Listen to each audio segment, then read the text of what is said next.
আসসালামু আলাইকুম এভরিওয়ান, কেমন আছেন সবাই? আশা করি ভালো আছেন। তো আজকে আবার আসলাম আপনাদের মাঝে।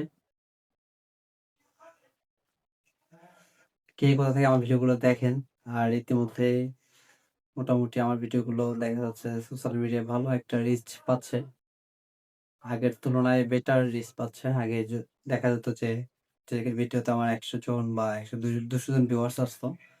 তো সেই ভিডিওগুলো তো দেখা যাচ্ছে এখন আমার আল্লাহর রহমতে 1000 2000 পর্যন্ত ভিউ আসতেছে। তো ধীরে ধীরে আল্লাহর রহমতে আমার মনে হয় অগ্রগতি হচ্ছে। আর আমি প্রতিনিয়ত ভিডিও আপলোড করি ইউটিউবে।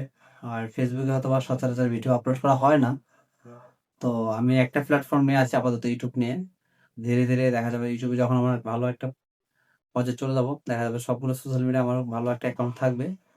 তখন হয়তোবা আমার মানুষের মাঝে পরিচিতি বাড়বে দিন দিন। তো কালকে অনেক রাতে আসছি জার্নি করে পাবনা থেকে। আল্লাহর রহমতে সহি সালামতে বাসায় পৌঁছেছি।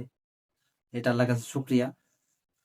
আর সব থেকে একটা বেশি গুরুত্বপূর্ণ বিষয়, যারা ঢাকা থেকে পাবনাতে যাতায়াত করেন তারা একটা জিনিস সবসময় মনে রাখবেন যে পাবনাতে গেলে সচরাচর বাস পাওয়া যায় না। ঢাকা শহরে যেমন বাস চলে, অন্যান্য ডিস্ট্রিক্টে সারা রাত বাস পাওয়া যায়, কিন্তু সেই রকম তার বিপরীত পাবনাতে আপনারা হয়তোবা সবসময় বাস পাবেন না। সেক্ষেত্রে আপনারা করবেন, বনপাড়া আসবেন। পাবনা থেকে বনপাড়ার ডিস্টেন্স মেবি 17 থেকে 18 কিলোমিটারের মতো পাবনা থেকে।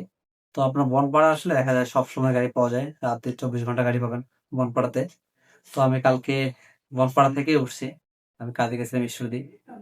ঈশ্বরদী কাজ শেষ করে দেখা যায় ঈশ্বরদীর পরে আমি ঈশ্বরদী থেকে আমার বাস পাওয়া যায় নাই, বাস পাইনি আমি।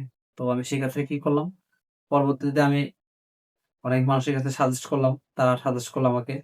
তাদের কাছে জিজ্ঞাসা করলাম যে ভাই আমি ঢাকা যাবো, কিভাবে যাবো, এবং আমার ঢাকাতে খুব দ্রুত যাওয়া দরকার। তো তারা আমাকে সাজেস্ট করলো যে আপনি এখান থেকে সিএনজি করে বনপাড়া যান। তো আমি তাদের কথা মতো বনপাড়ায় এসে আল্লাহর রহমতে গাড়ি পেয়েছি এবং সহি সালামতে ঢাকা পৌঁছেছি। তো সবাইকে সালাম। আজকে এ পর্যন্তই। আসসালামু আলাইকুম।